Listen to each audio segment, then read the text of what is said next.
लोग हमसे जो सवाल करते हैं, क्या करे आपका सीएम मुसलमानों के लिए और आप क्यों झंडा लगा के ओल्ड सिटी में तमाशा कर रहे हैं?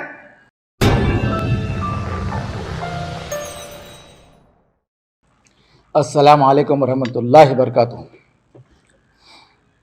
आज टीआरएस ओल्ड सिटी भवन जो तकरीबन 9 साल कंप्लीट हो चुके हैं, एतबार चौक मिराला मंडी रोड पे 2009 में मैं केसीआर साहब से मिला था पहली बार, और पहली मीटिंग हमारी 2-2.5 घंटे तक मीटिंग चली।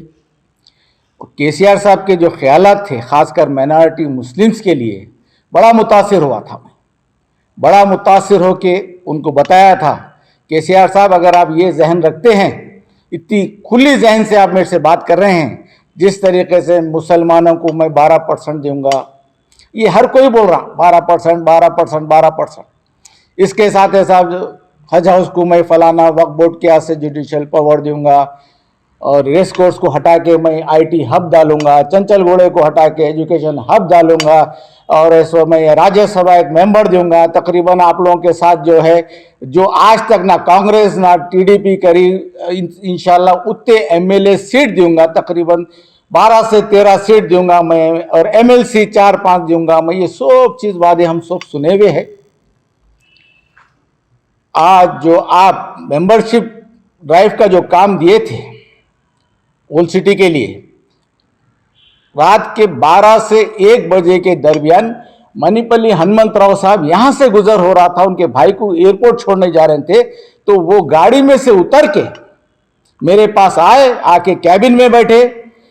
केटीआर साहब से 1 बजे रात फोन करा के केटीआर साहब बोले कि शरीफ साहब आपका बहुत बहुत शुक्रिया, कहीं भी है सो मेंबरशिप ड्राइव काउंटर चालू खुला नहीं है, ये टाइम 1 बज रहा है और ओल्ड सिटी में आप इस तरीके से काम कर रहे हैं, मैं आपको मुबारकबाद पेश करता हूँ। इसी तरीके से रेसिडेंशियल का काम चला, कोई आने को तैयार नहीं, मैं अकेले मिलके पूरा हैदराबाद कवर करके आज जितने भी रेसिडेंशियल स्कूल चल रहे हैं, आज अल्हम्दुलिल्लाह हमारी बड़ी मेहनत है।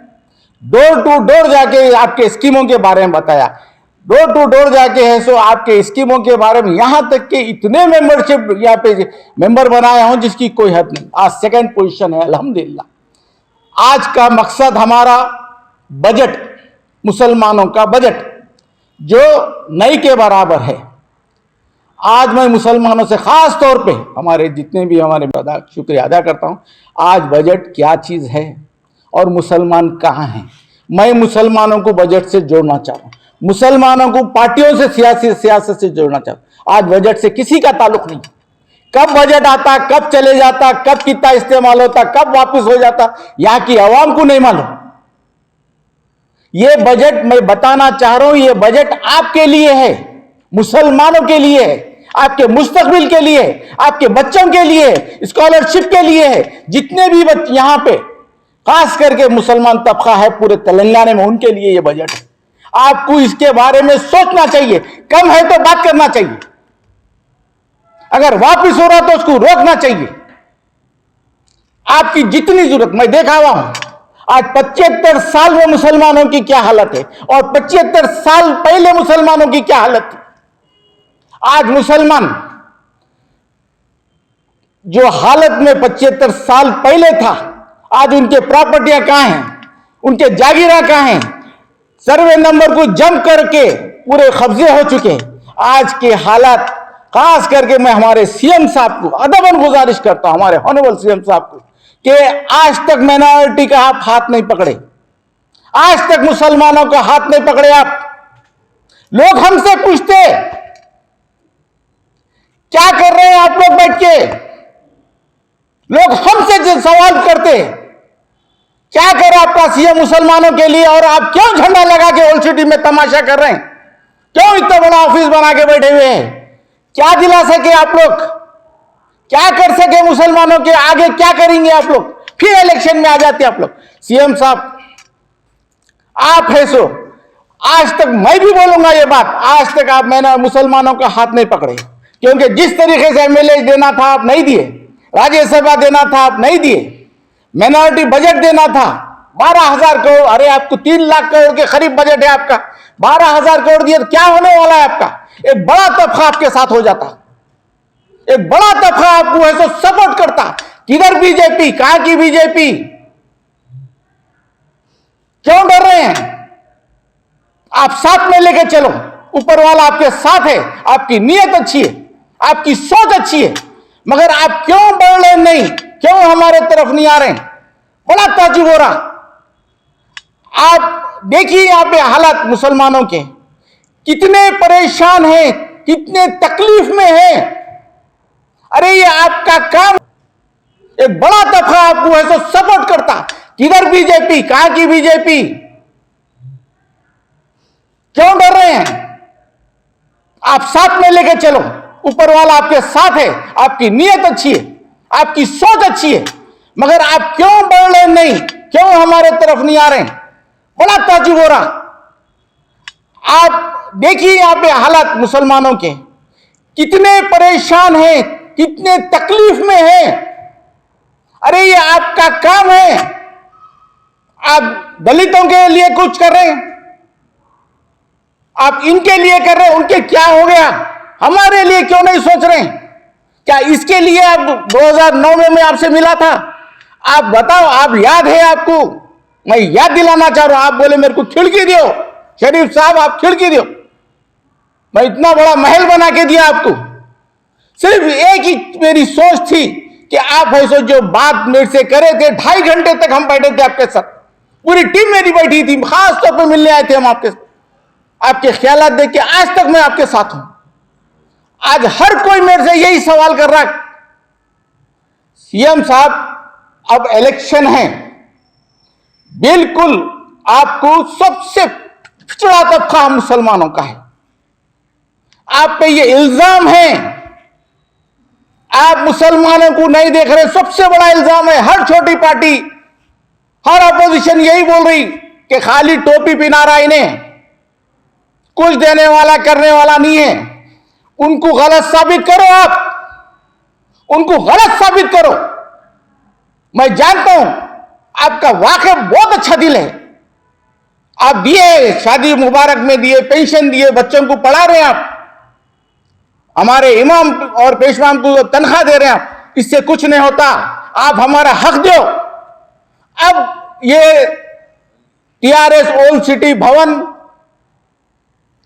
अब आपको हर वादा याद दिलाएगा आपका, और आपके साथ बैठने की आप पूरी कोशिश करेंगे। उसके बाद पब्लिक में बात करेंगे कि जो सीएम साहब वादे करे थे पूरे हुए। अगर खुदा ना खास्ता आज भी अगर आप सीरियस नहीं है, आज भी आप अगर सीरियस नहीं है तो नुकसान बराबर उठाएंगे। मैं देखा हूं टीडीपी, चंद्रबाबू नायडू सेक्रेटरीट में ब्लॉक्स बनाए, मैं देखा हुआ हूं मिनिस्टर कॉटेज है, जो आज आपके मिनिस्टर रह रहे हैं, वो खुद चंद्रबाबू बनाए, मगर है सो जा नहीं सके उसमें। ये चीज हमारे साथ नहीं होना। एक अच्छा सीएम हमको मिला, हम खोना नहीं चाह रहे। आज भी हम बोल रहे हैं कि आपको खोना नहीं चाह रहे हैं। आपकी फैमिली अच्छी है, केटीआर साहब के बेहतरीन काम आए, डेवलपमेंट। क्यों ओल्ड सिटी आते साफ सूख जाता? ओल्ड सिटी की सोच आते, मुसलमानों की सोच आते, खामोश, किसी से मिलते नहीं आप। ना प्रगति भवन का दरवाजा बंद, कहां जाना, किससे बात करना? साहब अभी भी वक्त है, थोड़ा वक्त है अपने पास। बजट 3 दिन के बाद है। मैं चाहूंगा कि बजट 12,000 करोड़ दिए तो आपको कोई फर्क नहीं पड़ता, थोड़ा हमारा मुसलमान तबका थोड़ा ऊपर आ जाता। ये बात को आप गौर करो, ये बात पे आप अमल करो। मेरा हक है, मैं 14 साल दिया हुआ हूं आपको, और 1 रुपया कभी तलब नहीं करा। आपके वरंगल में, नलगुंडे में, हर वो निजामाबाद में जाके काम फुकट में करा, पूरी टीम को लेके काम करा, जेब से मैं पैसा खर्चा करा, आपसे 1 रुपया नहीं लिया, आज भी नहीं लूंगा।